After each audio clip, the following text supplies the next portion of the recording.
by welcoming everyone. In terms of this afternoon's presentations, we'll have 3 presentations, the first of which will be given by Michael Boulis, and it's titled Impact of Magnesium on Fibromyalgia, a Literature Review. All right, then I'll get started. So to introduce, fibromyalgia is a widespread pain disorder. It does not only cause pain all over the body, it is associated with a multitude of other symptoms, including sleep difficulties, brain fog or cognitive dysfunction, fatigue, anxiety, depression, irritable bowel syndrome, and many more. About 4 million adults in the United States have fibromyalgia, so that makes an estimate of about 2% of the adult population, which is pretty significant. Given that the cause of fibromyalgia remains obscure with the fact that no curative treatment for it is currently available, fibromyalgia patients seek many over-the-counters in an attempt to improve their symptoms. While some estimates suggest that about half of the United States population consume inadequate amounts of magnesium, studies have shown magnesium is one of the most widely used supplements by fibromyalgia patients. So the goal of this study is to get to the bottom of, is that use really effective? Is that use really proven? So that's really the goal behind this. This shows the higher use of magnesium supplements by fibromyalgia patients compared to the general population in the United States. And this review, this literature review, aims at investigating if the widespread use of magnesium in fibromyalgia is supported by evidence in the literature through elaborating on the trials testing the effectiveness of magnesium in treating different clinical parameters of fibromyalgia. In terms of the sources used, PubMed, Cochrane, QInsight were searched using the terms fibromyalgia and magnesium. Only articles in English language were included in the review, and the search was conducted through December 2020. A total of 7 studies that test the effectiveness of magnesium in fibromyalgia were found. 5 of those studies showed a beneficial effect of magnesium on different clinical parameters of fibromyalgia, while 2 showed no benefit of magnesium use. Out of the 7 studies, only 2 used magnesium as a single intervention. None of these 2 studies was designed as a blinded randomized control study. So to conclude, while a number of the studies in the literature review suggest a benefit for magnesium in fibromyalgia, blinded randomized control studies are needed for using magnesium as a single intervention therapy and are needed to confirm the effect of magnesium use on clinical parameters. So due to that, those studies, they could not have the correct grounds to be based on. They were not either they were not used as a single intervention, or they were not used as a blind randomized control study. And those are the 2 criteria needed, but none of the studies found through those keywords and the search engines met that requirement. So from there on, the conclusion is that we need those kind of studies. And that's all. I'll first begin by asking if the audience has any questions.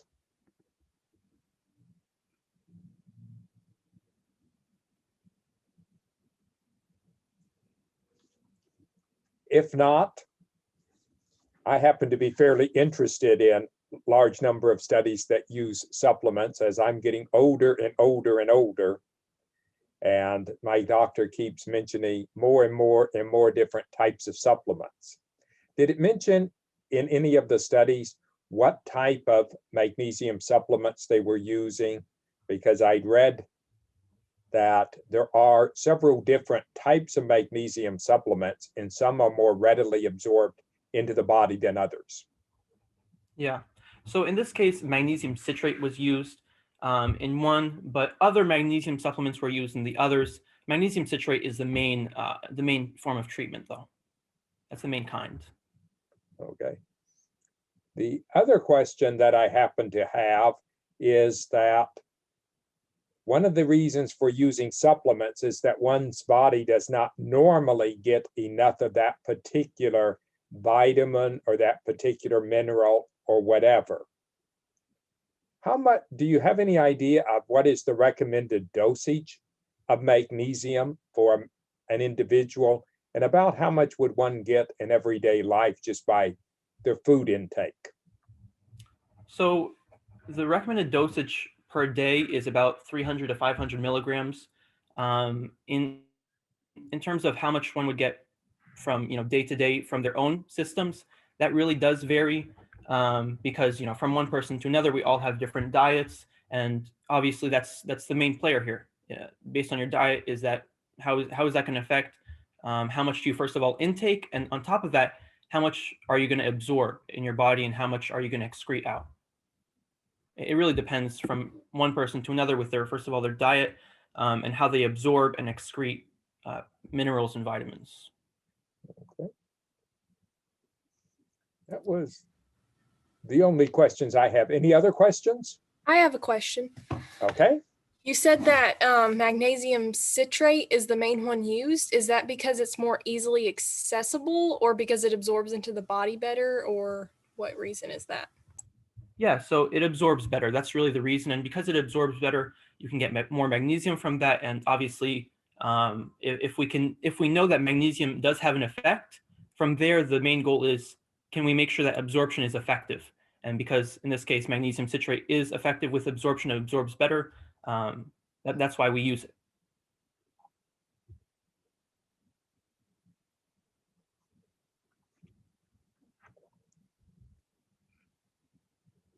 If there are no other questions, please join me in thanking Michael for a very nice scholarly presentation.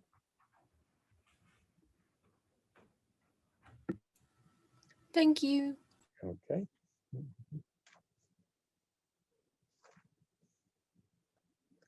Now, our second presentation today will be by is titled Insights on the Relationship Between Magnesium Levels and Fibromyalgia, a Literature Review. All right, so I'll just start. Fibromyalgia is a diffuse pain disorder in which pain affects the 4 quadrants of the body. In other words, pain affects both sides of the body, above and below the waist. It can be debilitating to the affected individual, and it leads to increased medical, pharmaceutical, and disability claims. This in turn puts an immense burden on the individual and surrounding society.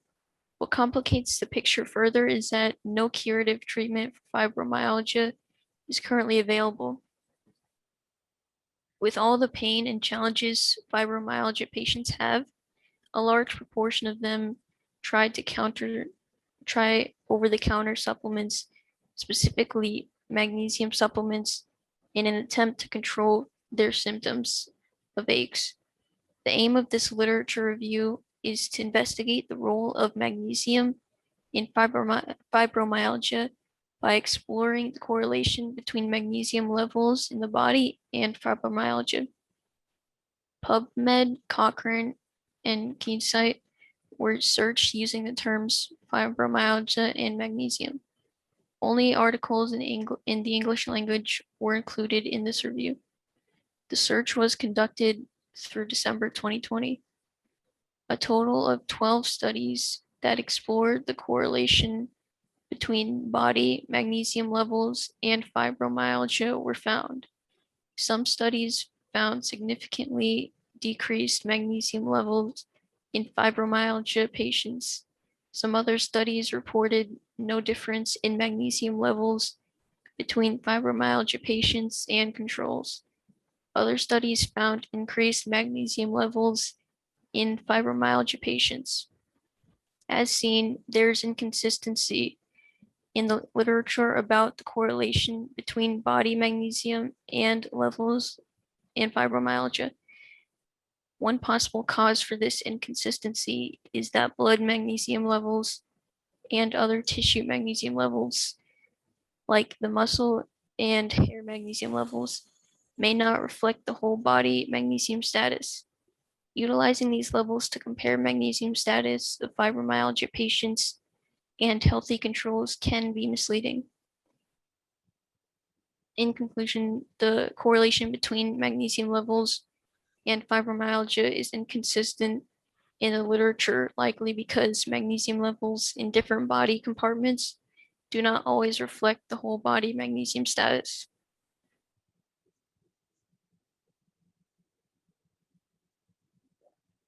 Okay, thank you for a very nice presentation. I'll ask if anyone in the audience has any questions.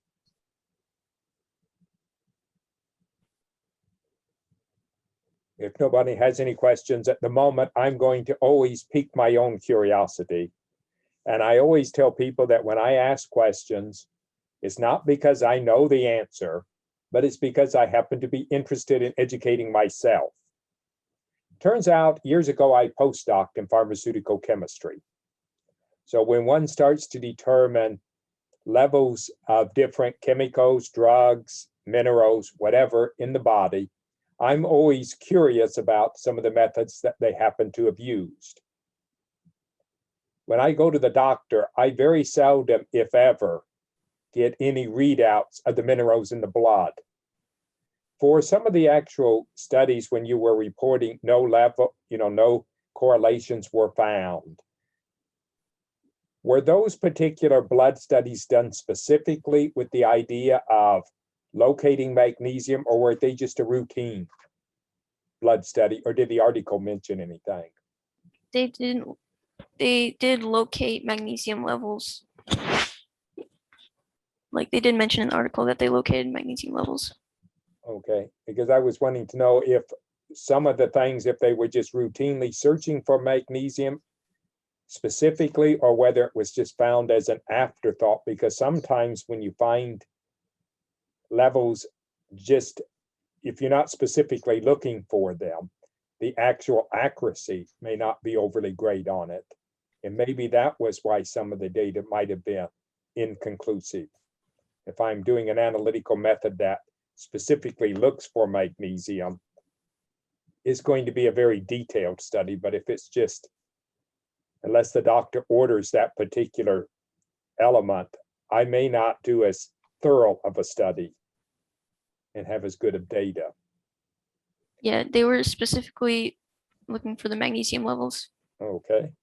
And when you were mentioning the actual tissue levels, were those done experimentally, or did it mention if they were using a pharmacokinetic model? Because tissue samples, getting levels are much more difficult to get than blood levels. I'll have to go in and do a biopsy or something to get a tissue, unless I'm doing some type of modeling. When they were doing with the tissue, they used hair as like a model. Okay. I'm always curious on some of these things, as I said, with me getting older, I'm beginning to be more concerned about some of the supplements and stuff. Do we have any other questions? If not, let me thank Mary for a very nice and scholarly presentation. In terms of our third presentation, that will be by Angelina Zhu, and the title will be Prediction of Plant Cuticle Pollutant Uptake Using the Abraham Model. Yeah, I actually have a PowerPoint presentation for this, and I should be able to share it right about. I think Jordan has the ability for screen sharing, doesn't he? Yes, I do. Okay. I should have turned it on. All right, thank you. All right, can everyone see that? Yeah, I can see it. Oh, yes. All right. So the project that I'm presenting for Scholars Day involves the prediction of plant cuticle pollutant uptake using the Abraham model. The problem that I'm addressing concerns unintentional poisonings, which killed 355,000 people globally each year. And these deaths are strongly associated with the misuse of toxic chemicals in developing countries. One way that these chemicals can get into food crops that people eat is through the cuticles. And these toxins can come from industrial air, wastewater, or pesticides. Even if these toxins are not present in high enough levels to cause harm, these plants can be consumed by organisms higher up the food chain, such as in livestock feed, causing the compound to accumulate through biomagnification, which is shown in the picture to the left. To get an idea of what I'm talking about, when I say that some pesticides have harmful effect, here are two common pesticides. One is an insecticide and the other is an herbicide. And as you can see, permethrin is a carcinogen and atrazine is likely an endocrine disruptor. In these cases, predictive models are more effective than experimental data collection in predicting plant cuticle pollutant uptake due to the time consumption and high cost of the latter method. Therefore, our objective is to create equations that predict the absorption rate of compounds by plant cuticles to help researchers investigate this problem in a time and cost-effective manner. One predictive equation that's often used for this purpose is the Abraham model. This is a multilinear equation that reduces our need for physical data collection. The reason that this model is so useful in this case is because it can correlate the properties of chemicals or solute descriptors to the rates of absorption or the partition coefficient using the principle of linear free energy. This means that once equation coefficients are determined, physical data collection is not needed. As you can see in the second equation at the bottom, the uppercase values are the solute descriptors or variables in the equation, and the lowercase values are the the equation coefficients. Previous experiments using the Abraham model have been done, but they haven't been that accurate due to the solute descriptors that they used. Two of these solute descriptors are the Q-cap and the Absol solute descriptors. Both of these use estimated values, and the Q-cap solute descriptors actually use the molecular structure of the compound to estimate. That means that they don't account for functional groups. In order to combat this problem, the most recent Absol solute descriptors can be used. These are taken from experimental data instead of being estimated.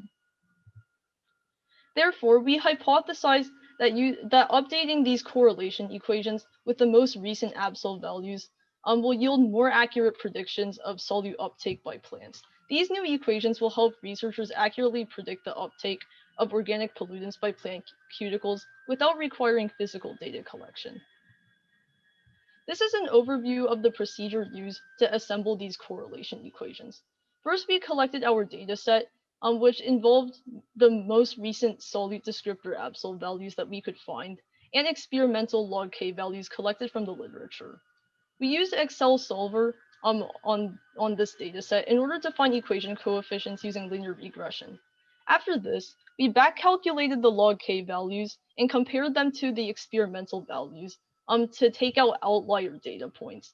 After this, the equation coefficients were readjusted and to create our final equations.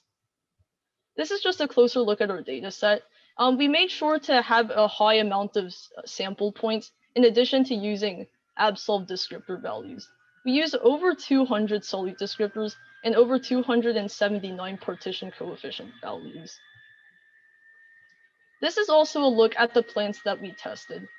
As you can see, these include houseplants and food crops, which were selected because of their proximity to humans.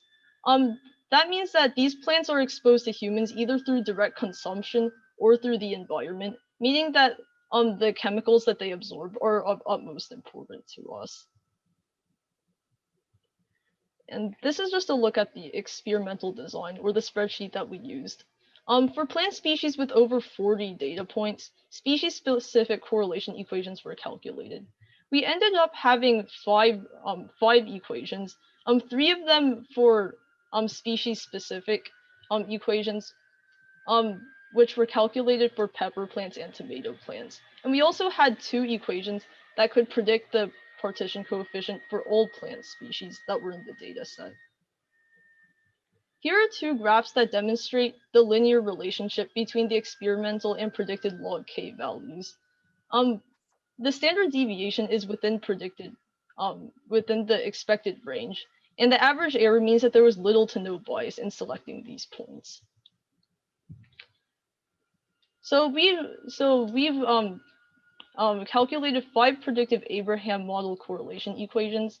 And our hypothesis is supported because we use more experimental values and had a lower standard deviation than those found in previous experiments. Now, what do these equations actually mean? As you can see, the coefficients for the tomato plant and the pepper plant equation are different, which reflects the different properties of plant cuticles. This means that different action must be taken on different plants if we want to decrease plant cuticle pollutant uptake. The implications of this research is broad. Because the species-specific equation, the equations are for food crops, we can use these equations to improve food safety by determining the compounds least likely to be absorbed by these cuticles. And again, no future physical data collection is needed. However, as was mentioned in the procedure slide, several compounds were removed from the dataset due to significant difference in the log K values. This is probably due to errors in experimental data collection. And also, all but 2 plant species didn't have enough data points for individual equations. So when more data points are found, we will be able to calculate more accurate species-specific equations.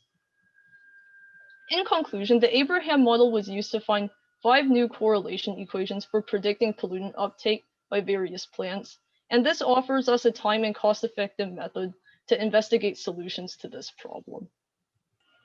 Yeah, and thank you for your attention. Okay, does anyone have any questions to ask Angelina? If not, I may as well educate myself.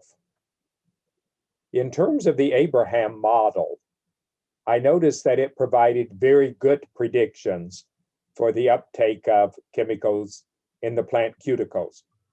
Is the Abraham model used to predict any other properties that might be of biological interest? Of course, the Abraham model is usually used for partition coefficients, or I think I had a slide on that.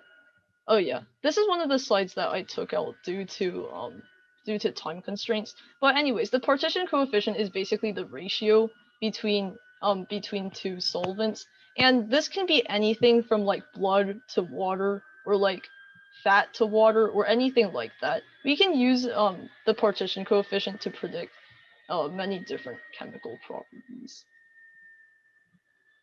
But yeah, in the experiment that I presented, we did cuticle to water and cuticle to air partition coefficients, but you can use the Abraham model for pretty much any other partition coefficient. And one of the other things that I noticed is that in order to make a prediction, you need the capitalized letters A, B, E, S, and V for whatever you're predicting. Are those readily available? You mentioned that you got them from a database. Are they readily available? Some of the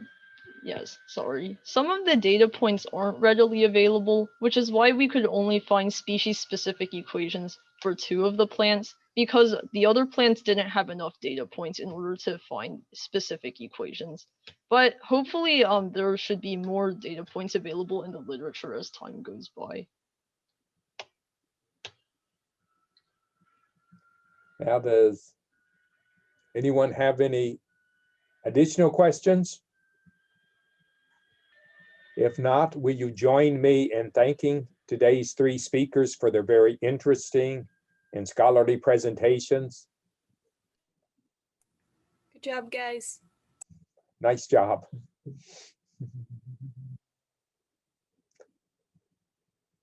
If nobody has any other questions or any other comments, this then will end this afternoon session of the 2021 Scholars Day.